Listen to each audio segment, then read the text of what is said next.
Medical మరియు health care రంగంలో bright future కోసం వెతుకుతున్నారా? అయితే అరోరా అందిస్తున్న best paramedical and allied health sciences courses లో జాయిన్ అవ్వండి. అమ్మా మైక్ టైసన్ గురించి విన్నాను, జాకీ చాన్ గురించి విన్నాను కాదమ్మా. ఈయనిట్ట కొడతాడని తెలిస్తే ఆ ఊరు నుంచి ఈ ఊరు వచ్చేవాడు కాదమ్మా. ఏం బ్యాడు పాపం, ఎందుకండి ఇతను ఇలా కొట్టారు? వీడు వాగుడు చూస్తే అక్కడే చంపేద్దాం అనుకున్నాను. దాన్ని చంపడానికి తగ్గ పర్సనాలిటీ లేదని వదిలేశాను. వద్దులే నాయన, అమ్మా నీ గాజులు నువ్వు తీసుకో తల్లి, మన ఊరు నేను వెళ్ళిపోతాను. అన్నం తినకుండా వెళ్తావా? తన్నులు తిన్నోడిని అన్నం తినకుండా ఎందుకు వెళ్తాను బాబు, తినే వెళ్తాను. తొందరగా పనికి వెళ్ళాలి, ఆకలిస్తుంది, అన్నం పెట్టు. కాళ్ళు చేతులు కడుక్కుని భోంచేయండి. కాళ్ళ? నాకు చేతులు కడిగే అలవాటే లేదు, కాళ్ళు కడగాలంట. కాళ్ళు ఎవరైనా మంచి మాట చెప్పినప్పుడు వినిపించుకోవటం అలవాటు చేసుకోరా. నీ సపోర్ట్ ఒకటి దానికి. నా కాళ్ళైనా ఇంకెవరి కాళ్ళైనా కడగాలేమో ఒకసారి చెప్పండి.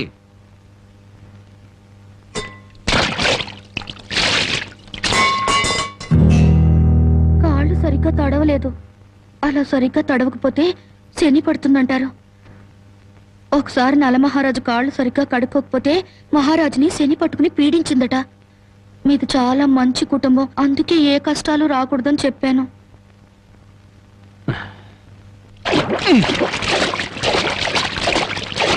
చాలా లేక బావిలోకెళ్ళి దూకి రానా?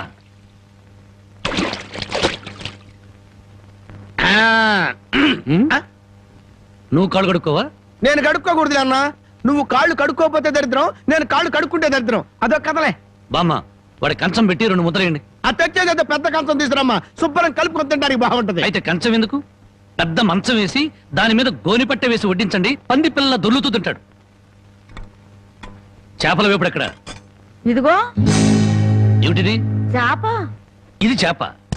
చేపల వేపుడంటే చేపను తీసుకొచ్చి పెద్ద పెద్ద ముక్కలు కోసి దాంట్లో ఉప్పు కారం బాగా పట్టించి సలసలకాగే నూనెలో కరకరకలాడేటట్టు వేయించేదానివి. ఈరోజు అసహ్యంగా చేశావు. దీని వేపుడు కూర అనరు, ఏడుపు కూర అంటారు. ఈ పూట నేను వంట చేయలేదురా. పాపం ఏమీ పని లేకుండా ఊరికినే ఇంట్లో కూర్చుంటే తోచక ఆ పెళ్ళే చేసింది. ఓహో, నలమహారాజు కథలు చెప్పడం తెలుసు, చేపల వేపుడు ఎలా చేయాలో తెలియదా? ఎంతలో ఉండాలో అంతలో ఉండు. మళ్ళీ వంట గింట అన్నావో కాళ్ళు చేతులు ఇరిచేస్తాను నీ. ఎందుకురా ఆ పిల్లనట్టా భయపెడతావు? ఒక్కసారి ఈ చేపల వేపుడు కూడా రుచి చూడొచ్చుగా.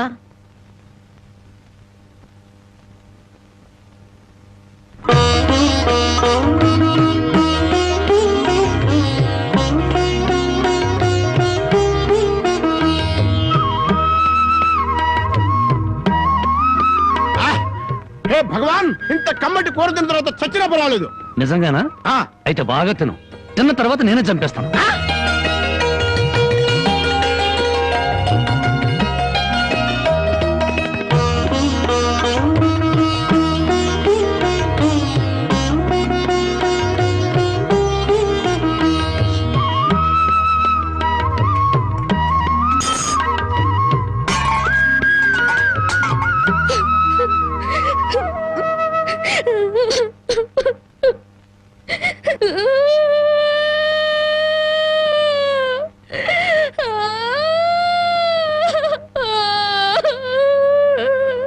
వండిన కూరంతా మీరే తినేశారు.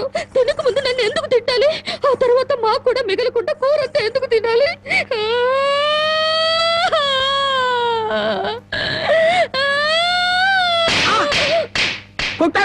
పొద్దుపోక ఇంట్లో ఉన్న కూరలన్నీ మన ముందు తెచ్చిపెట్టారనుకో, ముందు వెనక ఆలోచించకుండా మింగేయడమేనా? మొత్తం మనం తింటే చివరికి ఆడవాళ్ళేం తినాలి?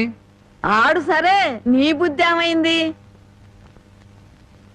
ఒరే, ఏదేమైనా సరే దాన్ని చేసుకునేవాడు చాలా అదృష్టవంతుడు. కరెక్ట్ అండి. ఏది కరెక్ట్? మీరు దేనికి కొట్టకుండా ఉంటారు, అది కరెక్ట్ అండి. ఏ సోకడా, ఆ బాగు కింద చూసినాడు. ఇదేమిటి ఉదయాన్నే ఇంత పెద్ద పెద్ద ముగ్గులు వేస్తున్నావు? ఇదే నెల తెలీదు. ఇవాళ ఏంటి? అది తెలీదు. అంతేలే, చీట్ల పేక చెట్టు చేప వేపుడు తప్ప నీకేమన్నా తెలుసుంటే నా అందం అడవి కాచిన వెన్నెల ఎందుకు అవుతుంది? తొందరగా చెప్పు, వెళ్ళి ప్యాకెట్ అడుకోవాలి. ఇదిగో బావా, ఇది పండగ నెల. ఇవాళ భోగి, రేపు సంక్రాంతి. అయ్యి బాబోయ్, అయితే సంబరాల సంగతి చూడాలిగా. అమ్మాయి ఎలా ఉంది పలకలు? అమ్మాయి గారికి అమ్మా సొంత బిడ్డ కంటే ఎక్కువగా చూసుకుంటున్నారు. ఏమిట్రా వాడి ఉద్దేశం? అమ్మాయిని వదిలిపెట్టినట్టున్నాడా? అమ్మాయినే కాదు, అమ్మాయి కోసం ఎవరు వచ్చినా సరే వదిలిపెట్టను. మర్యాదగా రాజీపడి నరసింహాన్ని పోలీసులు గొప్ప చెప్పకపోతే నిన్ను నరసింహాన్ని బండికి కట్టేసి సిటీ దాకా దేకించి పోలీస్ స్టేషన్ లో ఇరికిస్తాను అని అన్నాడండి. ఆ తర్వాత అమ్మాయి సంగతి చూస్తానన్నాడు. ఏడ్చాడు. ఎంత ధైర్యం వాడికి. అమ్మాయిని వదిలిపెట్టకుండా దానికి ఏమైనా అన్యాయం జరిగిందో ఆ ఊరంతటిని శ్మశానం చేయిస్తాను. ఏమండి, అతనితో ఎందుకు వచ్చిన గొడవండి? మీ పంతాల వల్ల పౌరుషాల వల్ల పెళ్లి కావాల్సిన పిల్ల బ్రతికి అవుతుందో ఆలోచించారా? ఏంటండి ఇంకా ఆలోచిస్తారు? మీ మేనడికి ఏ ఉరి శిక్ష యావజ్జీవ శిక్ష వేరు కదా. ఒకవేళ జైలుకి వెళ్ళినా ఈ నెలలోనో వచ్చే నెలలోనో తిరిగి వస్తాడు. కానీ పరాయింట్లో ఉన్న ఆడపిల్ల ఏ కడుపుతోనో తిరిగి వచ్చిందంటే మీ పరువేం గాను.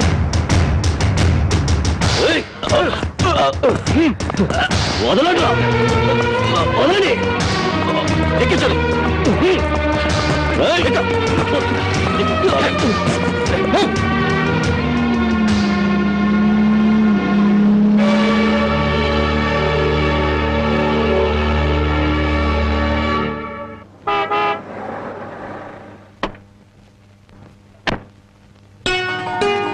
నమస్కారం బాబు.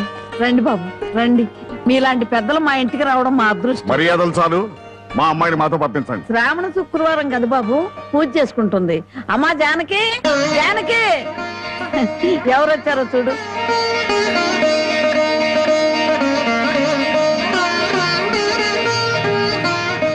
నన్ను క్షమించు. ఒక దుర్మార్గుని జైల్లో తోయించడానికి నేను దుర్మార్గుని కావాల్సి వచ్చింది.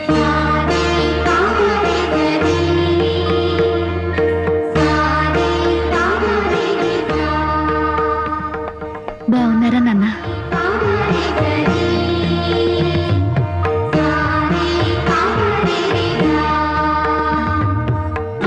చల్లగా 100 ఏళ్ళు బ్రతికమ్మ.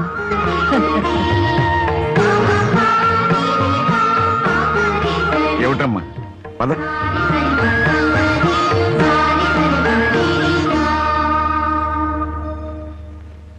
పదమ్మా. నన్ను క్షమించండి నాన్న, నేను రాను. జానకి, నీకన్నా పిచ్చి పెట్టిందా? లేదు, జీవితం అంటే ఏమిటో ఇప్పుడే అర్థమైంది. పరాయి మగాడు బలవంతంగా నన్ను ఇక్కడికి తెచ్చి 10 రోజులు నన్ను ఇక్కడ ఉంచుకున్నాక మళ్ళీ మన ఊర్లో అడుగు పెడితే అందరూ నన్ను చూసి నవ్వరా? నా శీలాన్ని శంకించరా? ఎవరైనా నీ శీలాన్ని శంకించేది? ఊరి నడిగడ్డ మీద ఉరి తీస్తాం. అలా ఎంతమందిని ఉరి తీస్తావు నాన్న? ఇంత జరిగాక నన్ను ఎవరైనా పెళ్లి చేసుకుంటారా? అలా చేసుకున్న నాతో సంతోషంగా కాపురం చేస్తారా? 10 రోజుల పరాయి మగాడితో పడుకునొచ్చావని నా మూగుడు నిలదీసి అడిగితే నేను నిజంగా పడుకోలేదన్న సాక్ష్యం నువ్వు చెప్తావా? రాముడంతటి వాడే సీతను అనుమానించి అగ్ని ప్రవేశం చేయించాడా? ఆవిడ దేవత కాబట్టి మిగిలింది. నేను మనిషి నాన్న, బూడిదిగా మిగులుతాను. నీకెవరో రామాయణం నూరు పోశారే.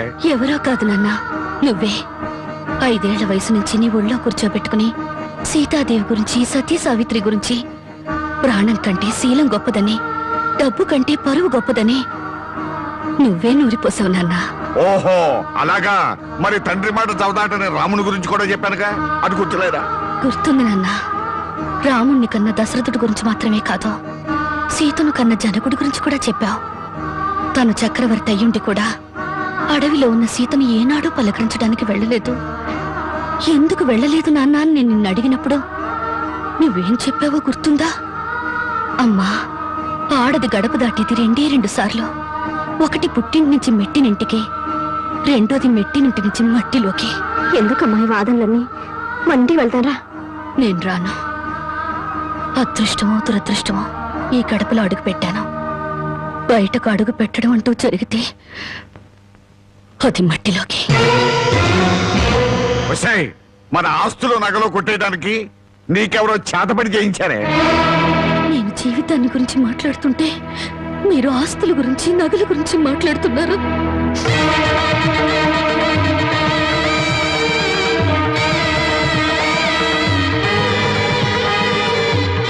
ఇదిగో నీ నగలు, ఆస్తులు నాకేమి వద్దా. ఈ ఇల్లు వదిలి రాను. ఏం కుశావే? 20 ఏళ్ళు కనీ పెంచిన మాకన్నా బలవంతంగా తెచ్చి 10 రోజులు దాచిన వాడే నీకు ఎక్కువయ్యాడా? పార్వతి, ఈ క్షణం నుంచి దానికి మనకే సంబంధం లేదు. వెళ్దాం పద. ఏమండి కాస్త ఆగండి. ఏయ్, నన్ను టెన్షన్ పెట్టుకో. వెళ్ళు వెళ్ళి నుంచి. అవునమ్మా, అమ్మా నాన్నల మనసు కష్టపెట్టుకు వెళ్ళు. ఆహా, ఆస్తి కోసం అందరూ కలిసి ఎన్ని నాటకాలు ఆడుతున్నారు. రాఘవయ్య, మర్యాదగా మాట్లాడు. నువ్వెంత, నీ ఆస్తులెంత? నీకు డబ్బుంటే ఉండొచ్చు గాని పౌరుషాలు పట్టుదలలో మాకు ఉన్నాయి. ఉంటే దాన్ని ఎప్పుడో బయటికి నెట్టేవాడివి. డబ్బు కోసం గడ్డి తినే రకం. రాఘవయ్య, పదవే. రాఘవయ్య, రైట్. అసలు నీ మూలంగానే మేము ఎన్ని మాటలు పడ్డాం. మర్యాదగా ఇంట్లోంచి బయటికి వెళ్ళు. వెళ్ళు. చావో బతుకు ఇక్కడే తెలిపోవాలి. ఇక్కడి నుంచి మాత్రం వెళ్ళను. నీ మొండి వేషాలు నా దగ్గర కదా. చివరిసారిగా చెప్తున్నా, బయటికి వెళ్ళు. నీ వెళ్ళను. వెళ్ళకపోతే మెడబట్టి బయటికి గెట్టేస్తాను. వెళ్ళు, వెళ్ళు. పోయారు, పోయి.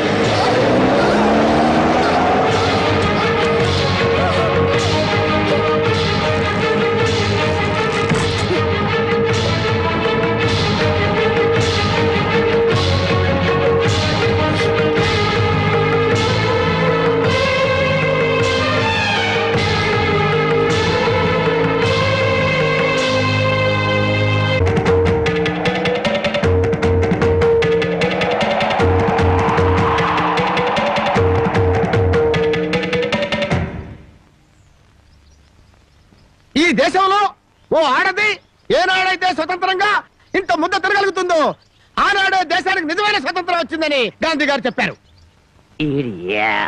ఎరా ఓ పూట తిండి కోసం గాంధీ గారి గురించి భారతదేశం గురించి ఎందుకు మాట్లాడతావురా? అది కాదండి, ఒక భారతీయ పేగు ఆకలికి మాడిపోకూడదు కదా అని మాట్లాడాను సార్. చాలే ఊరుకోండ్రా. అందరికీ న్యాయం చెప్పే రాంబాబు నీకు అన్యాయం చేయడు. రామ్మ, ఏయ్, ఏమసలుదా? దాన్ని లోపలికి తీసుకొస్తున్నా. పాపం ఆ పిల్ల ఎక్కడికి పోద్దురా? ఏట్లో దుక్కు చస్తుంది. మనకెందుకు? ఏయ్, ఏయ్, ఏయ్, నడవయ్. నేను నిన్ను తీసుకొచ్చినందువల్ల నీ జీవితం పాడైపోయిందని ఊళ్ళో వాళ్ళందరూ నిన్ను అనుమానిస్తారని మీ నాన్నతో చెప్పావే. నేను నిన్ను తీసుకొచ్చిన రోజైంది. ఏనాడైనా నిన్ను ముట్టుకుంటానా? కనీసం తప్పుగా కన్నెత్తిన చూసానా? నువ్వు చెప్పవే బామ్మ. ఏమోరా, 24 గంటలు నేను మీ పక్క నుండి చూస్తున్నానా ఏంటి? అంతకంటే దారుణాలే చేసావు. చెప్పుకోవాలంటే నాకు సిగ్గుగా ఉంది. ఏయ్, ఏయ్, ఏయ్, ఏయ్, నిన్ను- చూసావా బామ్మ? అతని మనసులో నన్ను చేసుకోవాలని లేకపోతే పెళ్ళాన్ని పిలిచినట్టు పిలుస్తాడా? ఏ ఆడపిల్లనైనా రామ్మా బొమ్మ అని పిలిచే మనిషి నన్ను మాత్రం అటు రావే ఇటు రావే అని పిలిచాడా లేదా? దేనికి రమ్మన్నాడో తెలియదు గాని రావే పోవే అని మాత్రం అన్నాడు. నన్ను ఎత్తుకొచ్చిన రోజున నువ్వు పక్కన ఉండగానే ఆయన చేతనే నాకు అన్నం తినిపించాడా లేదా? తినిపించాడు. అది ఆకలితో ఎక్కడ మైకం వస్తుందోనని పసిబిడ్డకు తినిపించాను. అది తప్ప. మరి ఆ రోజు నీ వండి పెట్టిన చేపల కూర మొత్తం తినేసి దీన్ని కట్టుకోబోయేవాడు చాలా అదృష్టవంతుడని ఒక రకంగా చూశాడా లేదా? చూశాడు. ఇప్పటికిప్పుడు కట్టుకున్న పెళ్ళాన్ని పట్టుకున్నట్టు నా చేయి పట్టుకుని బరబరబర లాక్కెళ్ళారే. ఎందుకు లాక్కెళ్ళినట్టు? ఇలా చేయాల్సిందంతా చేసేసి నేను నిన్ను తాకానా, నేను నిన్ను చూశానా అని అడుగుతున్నారు. ఇలా కన్ను పిల్ల మనసులో ఆశలు రేపేసి ఏమి ఎరగనట్టు మాట్లాడుతున్నారు. నాకు న్యాయం చెప్పేవాళ్ళే లేరా? అడిగేవాళ్ళే లేరా? ఏయ్, ఏయ్, ఏయ్, ఏయ్, ఎక్కువగా బాగా ఉంటే ఎత్తి కుదేస్తాం. ఎత్తుడాలు కుదేడాలు పెళ్ళయ్యాక చూసుకుందాం. ముసల్దానా, గొడవ పెద్దదయ్యేలా ఉంది. ఇప్పుడు మనం ఏం మాట్లాడినా ప్రయోజనం లేదు. వెంటనే పెళ్లికి ఏర్పాట్లు చేసేయి. రాంబాబు, నేను జైలుకి వెళ్తే నా మరదల్ని వదిలిపెడతానని చెప్పి ఇప్పుడు దాని బళ్ళో తాళి కట్టడానికి తయారయ్యావా? చూస్తారా, దాన్ని చేసుకొని వాడలా బాగుపడతాడో, అదెలా సుఖపడుతుందో నేను చూస్తాను. ఏమిటి దాని పెళ్లికి వెళ్తా ఉంటావా? అవునండి, ఎంత కాదనుకున్నా అది ఇంటి పెద్ద కూతురు. దాని పెళ్లికి వెళ్ళకపోతే ఊళ్ళో నలుగురు ఏమనుకుంటారు? ఎవరేమనుకున్నా నాకు అనవసరమే. పెద్ద కూతురు కదా అని హరిచేతుల్లో అడుగులు వేస్తూ పెంచాను. దాని కళ్ళల్లో నీళ్లు తిరిగినా కళ్ళల్లో ముళ్ళు విరిగినా భరించలేక విలవలు అడిపోయాను. అలాంటిది నా పరువు ప్రతిష్టలను మంట కలిపిన రోజున అది నా కూతురు కాదనుకున్నాను. ఇప్పుడు నాకున్నదల్లా రెండో కూతురు ఒక్కతే. పెద్దది పెళ్లి కూతురు అయిన మరుక్షణం చచ్చేదాని కింద లెక్క. జ్యోతి, బయటంతా హడావుడిగా ఉంటే నువ్వు ఒక్కదానివే లోపల ఉండిపోయామే? లేదు బామ్మ, అరటిగల తీసుకెళ్దామని. నాకు తెలుసమ్మా నువ్వు పడే బాధ. ఎన్నాళ్ళ నుంచో నువ్వు రాంబాబు మీద మనసు పెంచుకున్నావు. కానీ ఆ భగవంతుడు అనుకోకుండా వాడికి జానకితో ముడిపెట్టాడు. అదంతే బామ్మ. బావ కోసం కన్న తండ్రిని వదులుకున్న అమ్మాయి ప్రేమ ముందు నా ప్రేమ ఎంత? ఎప్పుడూ గుళ్ళో ఉండే పూజారికి దేవుడు కనిపించడు, వరం ఇవ్వడు. ఎక్కడి నుంచో కేక వేసిన కొంతమందికి దేవుడు కనిపిస్తాడు. అలాగే బావను పొందే భాగ్యం నాకు లేదు బామ్మ.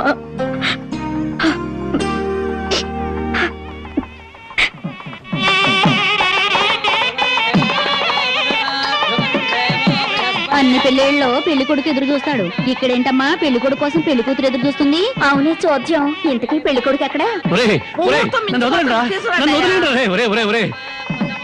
బామ్మ, ప్రతిరోజు పేకాడుకుంటూ సోగ్గాడిలా సంతోషంగా ఉండేవాడిని. ఈ రోజు నాకు పెళ్లి చేసి నా జీవితాన్ని సర్వనాశనం చేయాలని ప్లాన్ చేస్తావా? ఊరుకోవా, పెద్దవాడిని పట్టుకొని ఇష్టం వచ్చినట్టు మాట్లాడతావు. ఈ పెళ్లి సభ్యంగా జరిగితే మహంకాళికి మేకపోతు కోసిస్తాను మొక్కుందంట. ముక్కుందా? ప్రతిసారి ఏదో ఒక ముక్కుపుడి పేరుతో ఊళ్ళో ఉండే మేకపోతలన్నింటినీ ఇలాగే కోయించేసింది ముసలిది. ఇక కోయించడానికి మిగిలింది నువ్వే. పెళ్లి జరగాలి కానీ అదంతసేపా? నన్ను వదలండి రే, నన్ను వదిలిండ్రా, హ్యాపీగా పేకాడుకుంటాను. నన్ను వదలండి రే, వదిలిండ్రా నాకు వద్దురా రే, నాకు అది కష్టాలు రే, వద్దురా రే, వదిలిండ్రా. వదలండి రే.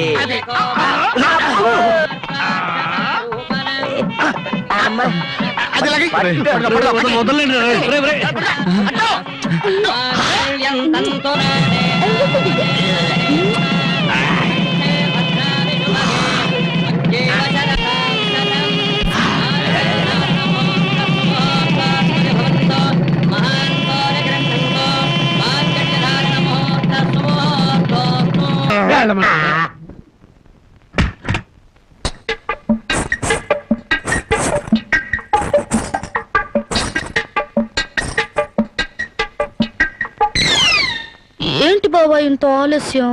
ఏమే, అనుకున్నది సాధించాని నీ కొళ్ళు పొగరుగా ఉందా? నిన్ను జనక చేసేస్తా.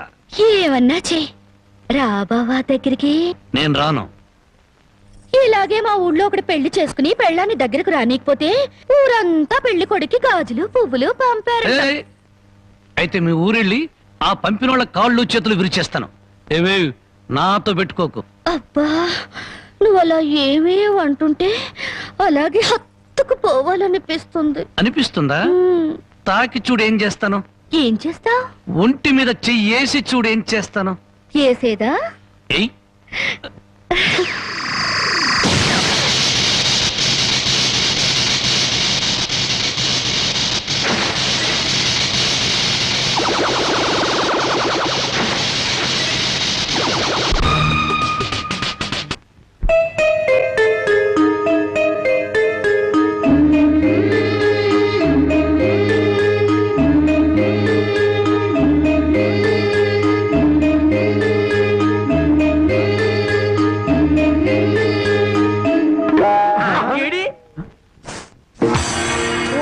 తండ్రో, ఇవాళ ఏంట్రా ఇంత పెన్నాడ ఇంటికి వచ్చేసా?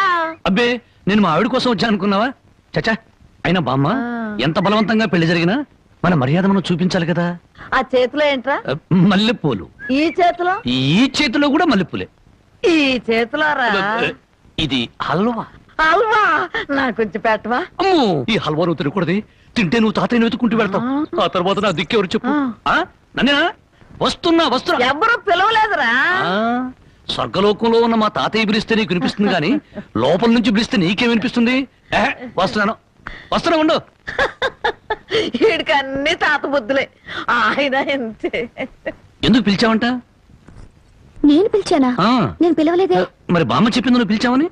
బామ్మా, ఇంత చిన్న విషయానికి బామ్మను అడగడం దీనికి? అదే, నీ కళ్ళు చాలా అందంగా ఉన్నాయి. నీ పళ్ళు అందంగా ఉన్నాయి. నీ ముక్కు కూడా అందంగా ఉంది. అయితే ఏంటంట? అదే అర్థం చేసుకోవాలి. మరి ఏమర్థం చేసుకోవాలి? అదే నా టెన్షన్ అర్థం చేసుకోవాలి. ఇదిగో నీకోసం మల్లెపూలు తెచ్చాను, హల్వా నీ తర్వాత తెచ్చాను. అది అలా అర్థం చేసుకోవాలి.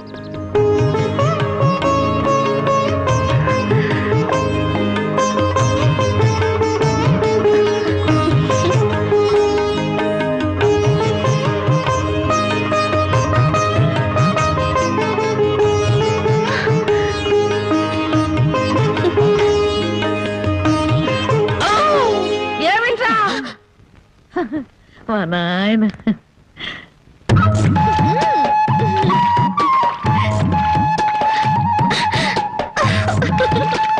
బామా అందరూ చెరువు కాడ చేపలు గడిగితే మనోళ్ళంటే చేపలు గడుగుతున్నారు. ఆ మాత్రం తెలివి నీకుంటే మీ ఆవిడ ఎప్పుడో నెలదప్పి చేపలు గడగానే నెల తెప్పేస్తారేటే. చేపలు కడగటం కాదురా పిచ్చి సన్నాసి, హల్వా మల్లెపూల మహత్యం. నువ్వు కూడా మీ ఆవిడని చాప మీద కూర్చోబెట్టి హల్వా తినిపించి మల్లెపూలు తలలో పెట్టి చూడు, 3 నెలలు తిరగకుండానే వాంతులు చేసుకుంటా. అలవానా కాదురా సత్యనాడ ఇది. ఓ ఆయన ఇంతే.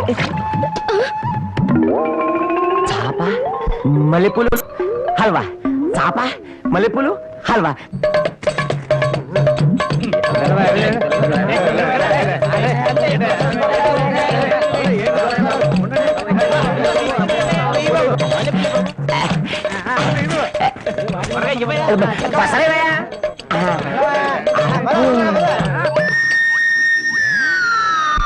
నాగన్న చాలా చిత్రంగా ఉంది. ఎంత పెందలాడే ఊరు జనం అంతా నిద్రపోయారు. కారణమేందిరా? హల్వా మహత్యం. మొత్తం మీద బామ్మను మసక కొట్టి వచ్చేసాం. ఈ రోజే నా వీపు తోముతావా? అబ్బా అంతమంది ముందు ఎలా తోమనండి? పిచ్చి మొహమా, ఇంత పొద్దున్నే ఎవరో వచ్చుండ్రు, మనం తప్ప. ముందుగా నువ్వు నా వీపుదాం, ఆ తర్వాత నీ వీపుదాం.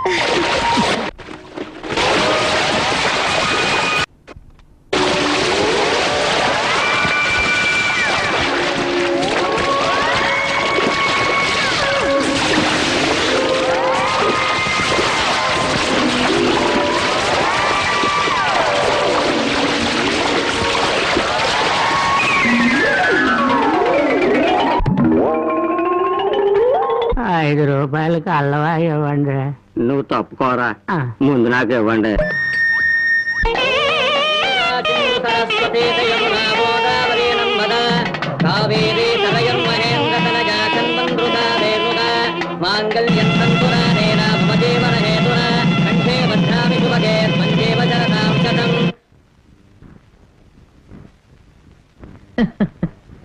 ఏమ్మా మామిడికాయలు తింటున్నావా? అవును బామ్మ, ఈ మధ్య కడుపులో తిప్పుతుంది, కళ్ళు తిరుగుతున్నాయి, పుల్లటి మామిడికాయలు తినాలనిపిస్తుంది.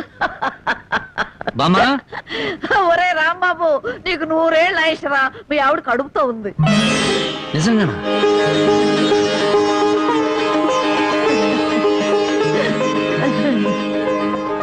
బామ్మ బామ్మ, నువ్వు జరగవే, నా పెళ్ళాన్ని ఒకసారి ముద్దెట్టుకుని. ఒక్కసారి ఏమిట్రా 100 సార్లు ముద్దులు పెట్టుకో. చూడు, ఇన్నాళ్ళకి మీ కడుపున కాయ కాస్తున్నందుకు నాకు ఎంత సంతోషంగా ఉందో. మా కడుపున కాయలు పళ్ళు పుట్టక్కర్లేదే, పుడితే నిప్పు లాంటి మనిషినా పుట్టాలి, లేదా ఝాన్సీ రాణైనా పుట్టాలి. అమ్మాయిని పుట్టింటికి తీసుకొచ్చి సారి పంచిపెట్టే అదృష్టం ఎలాగూ లేదు. అమ్మాయికి ఇష్టమైనవన్నీ చేశాను, జాగ్రత్తగా తీసుకెళ్ళిచ్చిరా. ఏమిటి రావి? అది అది జానకి కడుపుతో ఉంది కదండి, దగ్గరుండి ఏ ముచ్చటా తీర్చలేకపోయాం, అందుకని.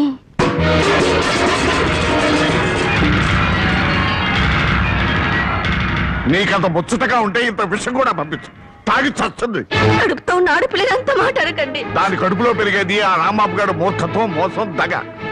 నా పరువు తీసింది నా కూతురు కాదు, దాని కడుపులో ఉంది నా వారసత్వం కాదు. ఏనాడు చచ్చింది అనుకున్న దానికి పంపాల్సింది చీరలు సార్లు కాదే. దాని కర్మకాండకి చాటలో చాపలు పంపి ఒక ఏడు పెట్టి చురుకు.